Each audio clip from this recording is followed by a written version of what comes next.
Kesempatan kedua. Sebelum lanjut, bagi yang belum subscribe Cafe Novel, silahkan subscribe dan aktifkan lonceng notifikasi supaya tidak ketinggalan update terbaru dari kami. Jangan lupa juga tinggalkan like, komen dan share video ke medsos yang sahabat punya. Oke lanjut. Bab 51-55 Reuni Keluarga. Sania Dingelih melihat komentar eksplisit ini dan sedikit tersipu. Dia menghela nafas tanpa daya. Siapa sangka Yana Dingelih mengungkap skandal antara dirinya dan CEO Jin. Sania Dingelih merasa ada beberapa hal yang tidak dapat dilakukan hanya karena dia berhati lembut. Dia awalnya ingin menggunakan CEO Jin untuk membalasnya, tapi dia tidak mempertimbangkan untuk memposting masalah ini secara online. Dia mengira Yana Dingelih adalah seorang gadis, jadi dia meninggalkan beberapa detail. Namun, dia tidak menyangka Yana Dingelih akan begitu tidak puas sehingga dia bahkan ingin menggunakan luka itu untuk mencoreng reputasinya. Pada akhirnya, dia membalas setiap gerakannya dan menyebabkan masalah ini meledak. Mungkin ini karena Yana Dingelih yang menyebabkannya sendiri. Zara Xavier sangat gembira. Dia masih memiliki beberapa urusan yang belum selesai. Saudari Sania, kamu luar biasa. Anda mendapat ide yang bagus. Dengan cara ini, rumor dia menuduh Anda melakukan kekerasan dalam rumah tangga akan musnah. Dia juga akan dituduh melakukan fitnah. Ini bagus.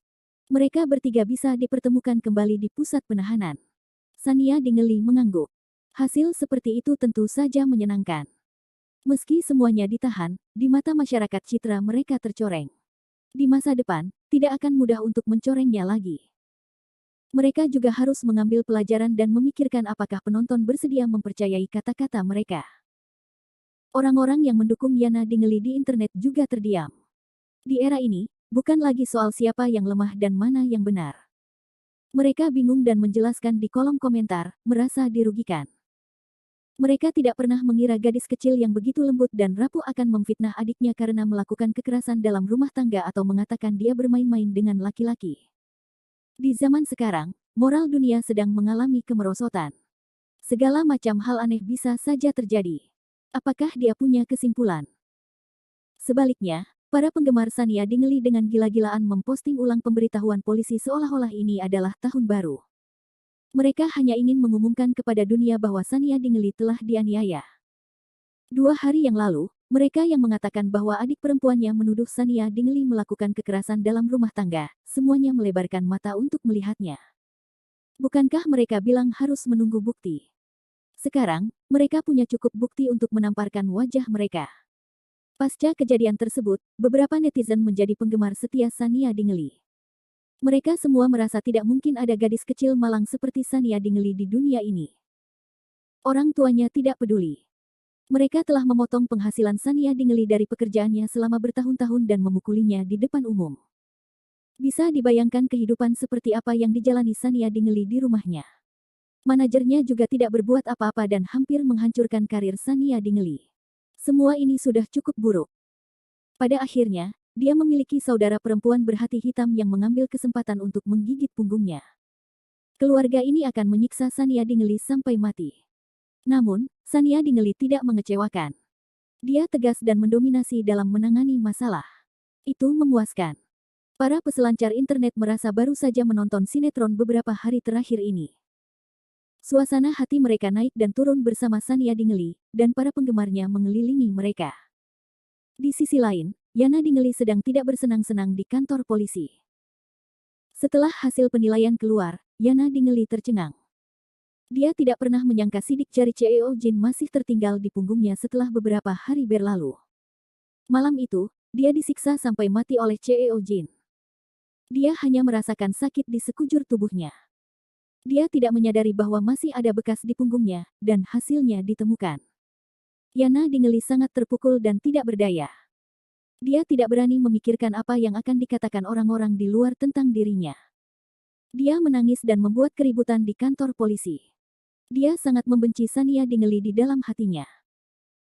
Jika dia tidak menimbulkan masalah dan bersikeras mengirim Wanson Dingelih dan Chuni Wangler ke kantor polisi, dia tidak akan terlalu bersemangat untuk menuduhnya melakukan kekerasan dalam rumah tangga. Dia melakukan kesalahan yang akan menimbulkan kebencian abadi. Kali ini, bahkan dia terlibat. Wanson Dingelih dan Chuni Wangler, yang berada dalam tahanan, tidak akan pernah mengira bahwa Yana Dingley, yang mengharapkan memikirkan cara untuk menyelamatkan mereka, akan mencari kematiannya dan mengirim dirinya ke pusat penahanan. Kini, keluarga mereka yang beranggotakan 3 orang bisa dikatakan terkenal kejam.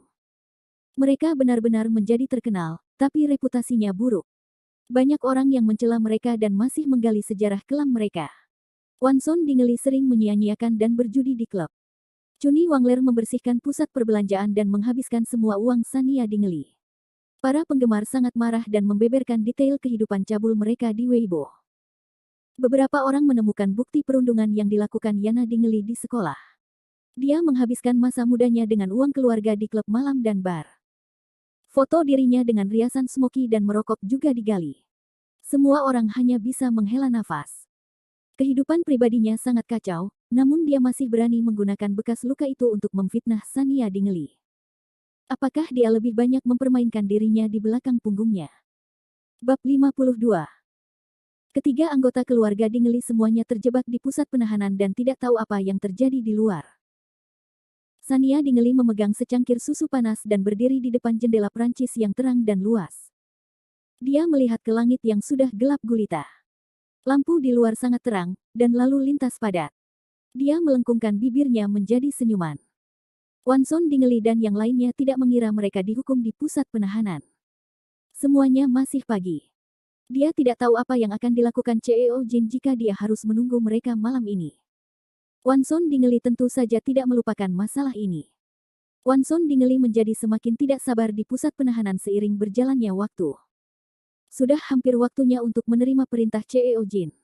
Dia hendak pulang untuk menangkap Sania Dingley. Masih belum diketahui kemana si Start Sania Dingley itu kabur. Di mana Yana Dingley? Dia tidak mungkin pulang. Bukankah dia akan bertemu dengan CEO Jin? Wanson Dingley tidak memiliki akses ke dunia luar, jadi dia pikir dia tidak bisa mengirim pesan ke Yana Dingley. Dia ingin memberitahunya untuk mencari tempat bersembunyi selama beberapa hari, dan dia akan memikirkan solusinya ketika dia keluar. Dalam situasi saat ini, dia tidak memiliki aset apapun di tangannya, jadi dia harus bergantung pada CEO Jin. Dia tidak mampu menyinggung perasaannya. Bagaimana mungkin Wanson Dingley membayangkan bahwa Yana Dingley tidak hanya tidak bersembunyi, tetapi dia juga masuk ke dalam perangkap. Dia secara pribadi telah memotong harapan Wanson Dingley untuk tetap bergantung pada CEO Jin. Jika dia mendengar berita itu, dia pasti ingin membenturkan kepalanya ke dinding dan mati di pusat penahanan.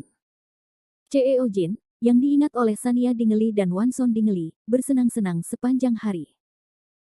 Setelah makan dan minum sampai kenyang, dia teringat bahwa dia telah mengundang Sania Dingley, kecantikan luar biasa ini, untuk bermalam bersamanya dan dengan puas mengusap wajahnya yang berminyak.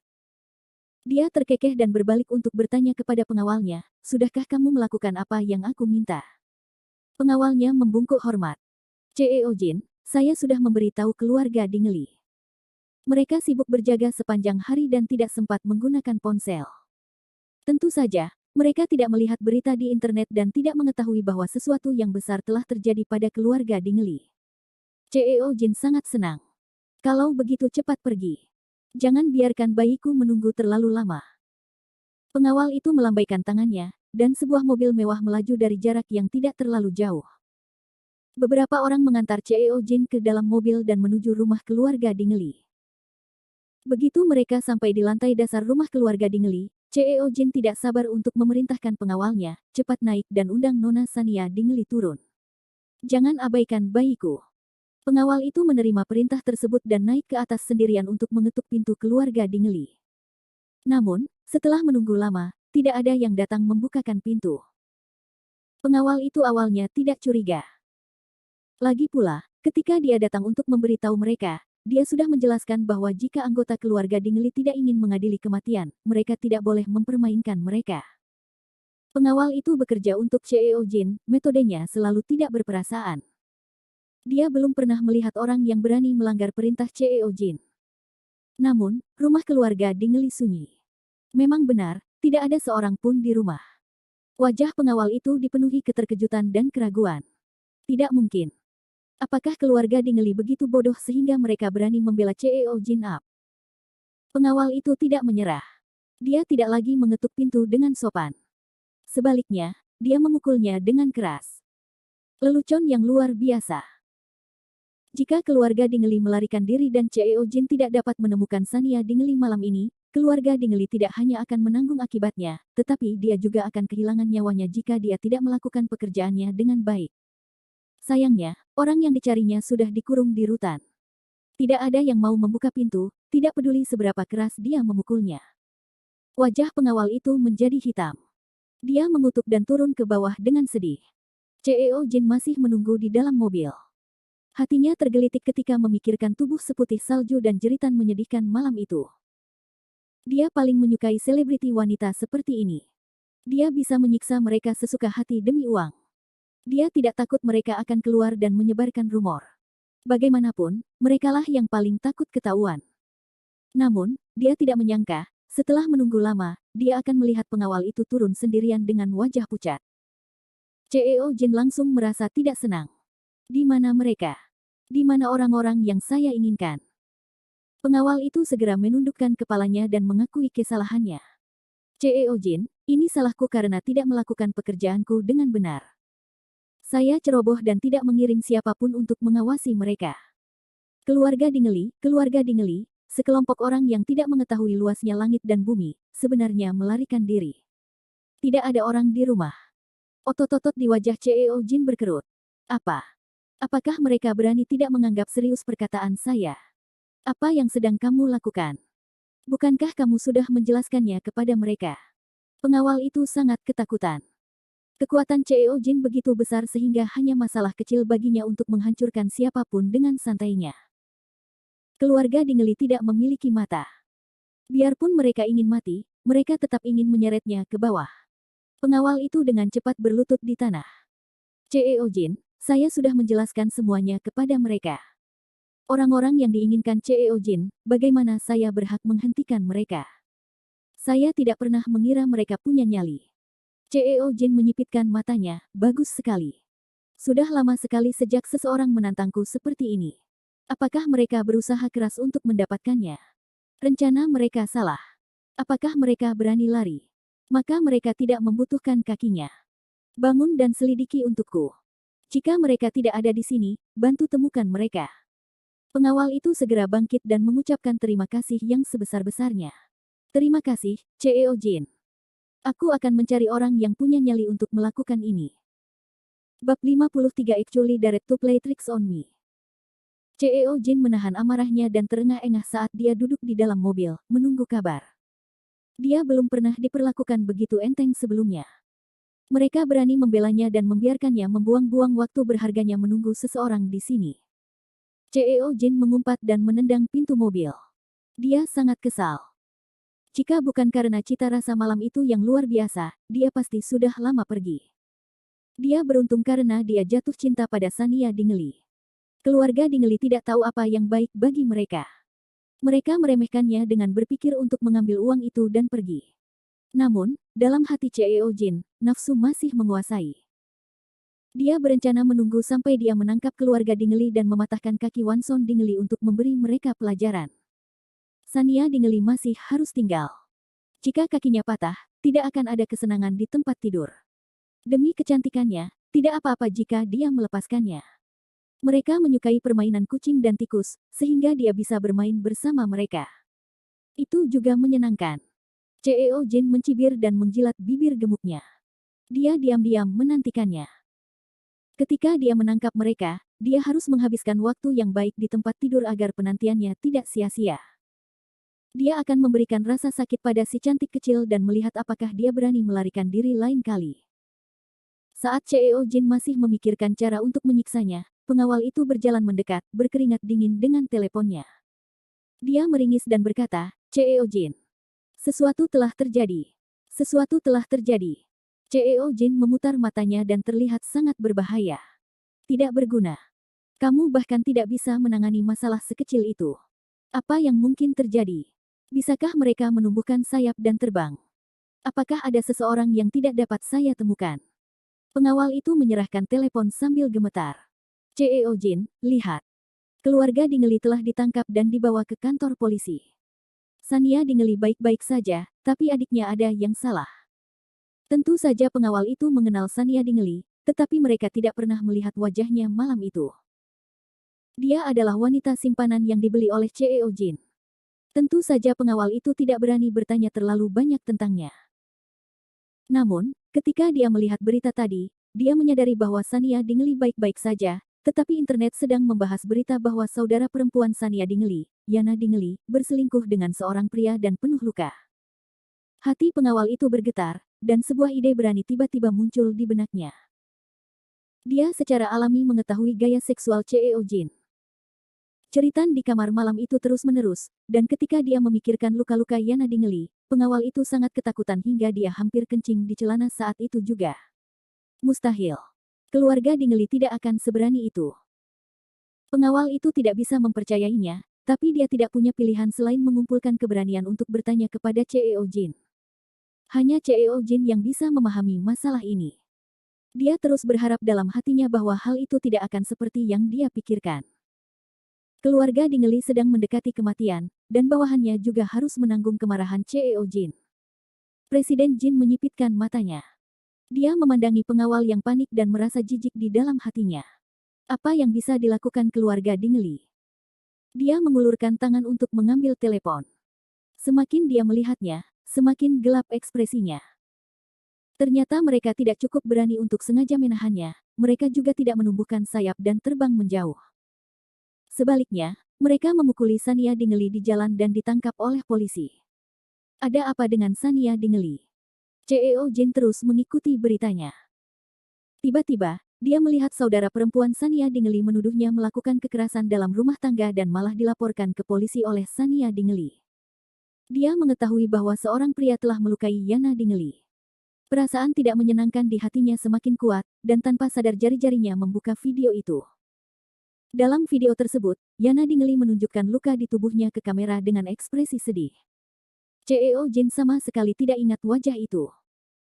Dia tidak peduli dengan wajahnya yang bersih dan datar, tapi lengannya yang ramping dan kulitnya yang putih, itu tampak familiar tidak peduli bagaimana dia melihatnya.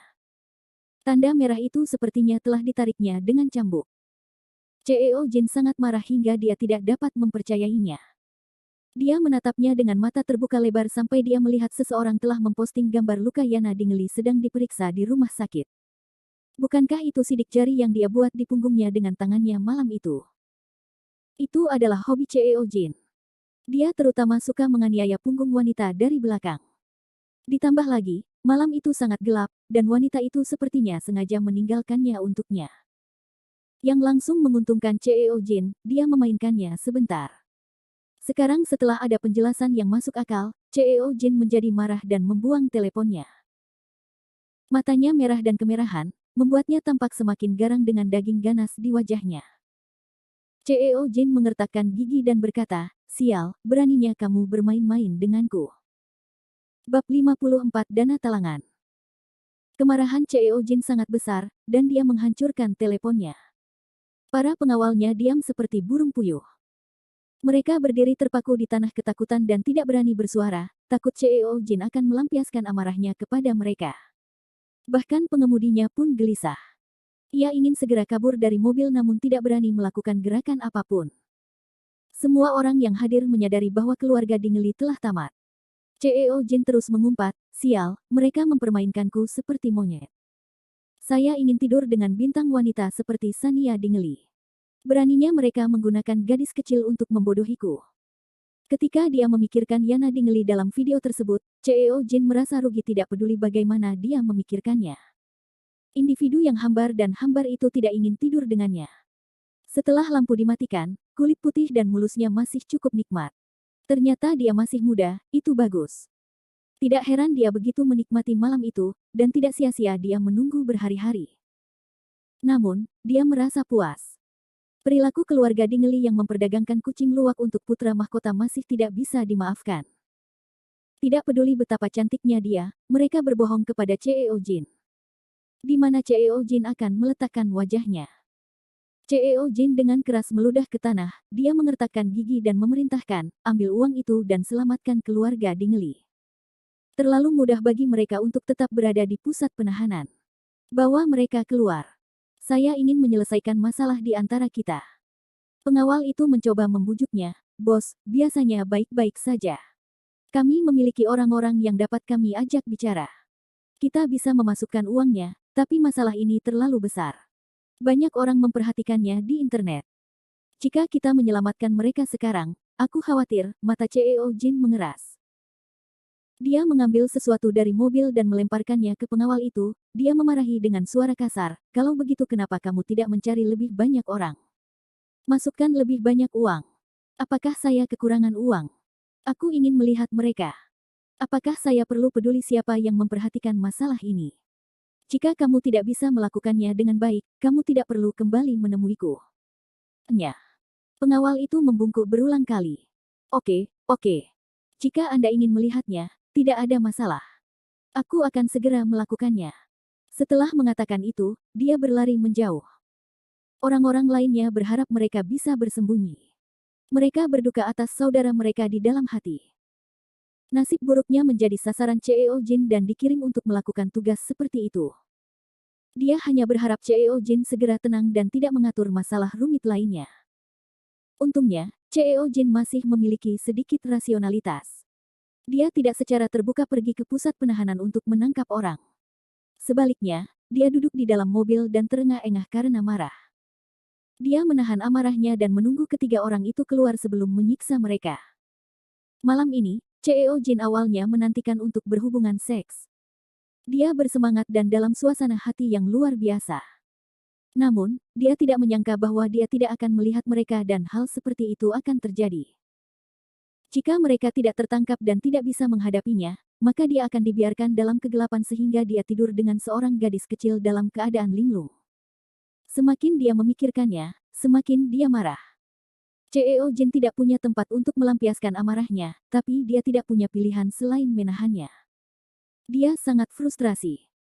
CEO Jin mengeluarkan cerutu dari sakunya dan memasukkannya ke dalam mulutnya. Pengawal lainnya dengan cepat maju untuk menyalakan cerutu. Setelah menarik dan menghembuskan napas beberapa saat, dia merasa semakin terangsang. Dia tiba-tiba teringat sesuatu. Dia bertanya kepada pengawal itu, sejak mereka bertiga ditangkap, di mana Sania Dingeli? Temukan dia untukku. Saya tidak percaya dia tidak tahu tentang ini. Dia bergabung untuk berbohong padaku. Sudah waktunya bagi saya untuk memberinya pelajaran. Di mata CEO Jin, Sania Dingeli hanyalah mainan. Tapi sekarang, mainan itu tidak tahu apa yang baik untuknya. Dia menemukan makhluk lain yang bahkan bukan mainan untuk dibohongi padanya. Dia sedang mendekati kematian. Karena Yana Dingeli telah ditangkap, dia bisa menyelesaikan masalah nanti. Bukankah Sania Dingeli masih baik-baik saja? Kemudian dia akan menangkapnya dan menambahkan bagian dari yang terakhir kali untuk menebus kesalahannya. Dia telah menyia-nyiakan 200 juta, tetapi dia bahkan belum memainkan karakter utamanya. Bagaimana dia bisa membiarkan Sania Dingeli kabur begitu saja?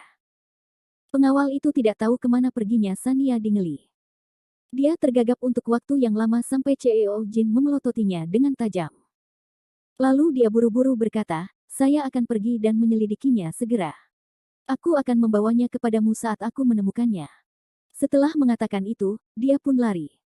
CEO Jin mengembuskan kepulan asap dengan muram. Dia tahu tidak ada gunanya merasa cemas. Dia hanya bisa menemukan seseorang untuk melampiaskan amarahnya. Ren Dingshan berlari ke ujung bumi. Dia ingin menangkapnya dan membawanya bersama keluarganya. Dia ingin mereka menanggung akibat dari provokasi mereka. CEO Jin tersenyum sinis dan dengan santai membuang rokoknya. Dia memerintahkan, saya sudah menahannya sepanjang malam. Pergi ke klub. Saya akan mencari seorang wanita untuk melampiaskan amarah saya terlebih dahulu. Katakan pada kedua orang itu bahwa aku akan membuang mereka ke sungai untuk memberi makan ikan sebelum aku melihat mereka setelah aku melampiaskan amarahku. Sopir itu mengangguk berulang kali dan mengantar Presiden Jin ke clubhouse yang sering dia datangi. Bab 55 Bos juga penggemarnya. Di bawah perintah Bos Jin, para pengawal sibuk mengatur jaminan untuk keluarga Dingeli dan mencari Sania Dingeli. Namun, segalanya tidak berjalan semulus yang mereka bayangkan. Seperti yang diharapkan para pengawal, masalah ini telah menjadi terlalu besar. Ada puluhan juta netizen di seluruh negeri. Dengan banyaknya pasang mata yang menatap skandal keluarga Dingeli, mereka semua merasa bahwa tindakan trio keluarga Dingeli tidak pernah terdengar dan tidak bisa lagi dianggap sebagai berita hiburan. Bisa dikatakan ini adalah fenomena sosial. Ada juga penggemar Sania Dingeli yang tak terhitung jumlahnya yang terus mengumpulkan bukti, bersiap menambahkan bahan bakar ke dalam api dan mengirim Wanson Dingeli dan yang lainnya langsung dari pusat penahanan ke penjara. Dalam keadaan seperti itu, satu kesalahan saja dapat merusak reputasi mereka. Tidak ada yang berani membiarkan orang menyelamatkan Wanson Dingeli dan yang lainnya. Begitu netizen menemukannya, itu akan menjadi akhir dunia. Hal ini membuat para pengawal sangat cemas. Bahkan jika CEO Jin tidak peduli dengan biayanya dan menyerahkan begitu banyak uang, tidak ada yang berani angan-angan saat ini. Mereka sangat sopan dengan kata-kata mereka, tapi tidak ada yang berani setuju. Para pengawal tidak punya pilihan dan tidak berani kembali untuk melapor, sungguh sebuah lelucon. CEO Jin berkata bahwa dia akan melemparkannya ke sungai untuk memberi makan ikan sebelum bertemu siapapun setelah dia selesai. CEO Jin bisa melakukannya. Untungnya, CEO Jin biasanya harus menghabiskan sepanjang malam dengan pekerjaannya. Masih ada waktu tersisa. Pengawal itu berjalan tak berdaya di pintu masuk pusat penahanan di tengah malam. Dia bahkan tega membobol penjara. CEO Jin dan pengawalnya bukan satu-satunya yang belum tidur selarut ini. Henry Sword berdiri di lantai paling atas gedung komersial tersibuk di kota. Dia melihat pemandangan malam seluruh kota. Ekspresinya dingin, seolah sedang memikirkan sesuatu. Asisten Henry Sword, Su-yan, dengan sopan mengetuk pintu kantor.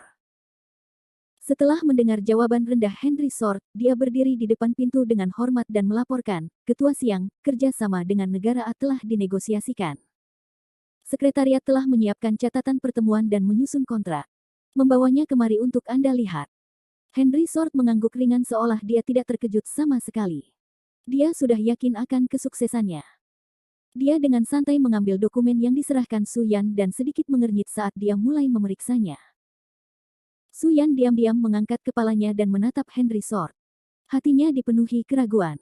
Semua orang mendesaknya untuk masuk dan mengirimkan dokumen. Mau bagaimana lagi? Hari sudah sangat larut, tetapi semua orang telah bekerja lembur karena pertemuan internasional ini. Ini seharusnya berakhir lebih awal. Namun, pertemuan tersebut baru setengah jalan. Sword melihat sesuatu di ponselnya dan menjadi sedikit linglung. Dia kemudian pergi lebih awal, dia menyerahkan sisa pertemuan itu kepada rekan-rekannya. Su-yan mengira sesuatu yang besar telah terjadi dan segera mengikutinya keluar. Pada akhirnya, dia diperintahkan untuk mencari tahu lebih banyak tentang Sania Dingeli. Semua orang tahu tentang Sania Dingeli. Dia adalah bintang cilik ternama dan aktris terbaik dengan penghargaan ganda. Namun, yang mengejutkan Su-yan adalah dia mendengar dari Sword bahwa ini tidak ada hubungannya dengan pekerjaan, dan itu hanya seorang selebriti. Biasanya, mereka paling memperhatikan saham, nilai tukar, dan kebijakan ekonomi berbagai negara. Mereka juga prihatin dalam mengumpulkan informasi tentang pesaing mereka. Mereka tidak punya waktu untuk memperhatikan selebriti mana yang punya skandal. Namun, Sword bertanya dan Su-yan tidak berani menunda. Dalam waktu singkat, Su-yan mengumpulkan semua informasi tentang keluarga Dingeli dan meletakkannya di meja Henry Sword. Yang tidak diketahui Su-yan adalah Henry Sword telah membaca informasi tentang Sania Dingeli melalui saluran lain. Oleh karena itu, dia tidak repot-repot melihat informasi Sania Dingeli. Sebaliknya, dia mengerutkan kening dan melihat sekilas informasi orang lain. Setelah melihatnya sebentar, dia membuangnya dengan jijik. Kerutan di keningnya semakin dalam, dan dia tampak sedikit marah. Su-yan bingung. Mungkinkah ada sesuatu dalam keluarga Dingeli yang menyinggung perasaan Presiden Sword? Atau Sword ingin memasuki industri hiburan? Seharusnya tidak demikian. Apakah Crazy Sword meninggalkan konferensi internasional karena marah dan merasa terganggu hanya karena masalah keluarga seorang selebriti? Ini sungguh terlalu gila. Su-yan dengan berani menebak dalam hatinya. Mungkinkah Sword juga penggemar Sania Dingeli? Dia tidak mengetahuinya.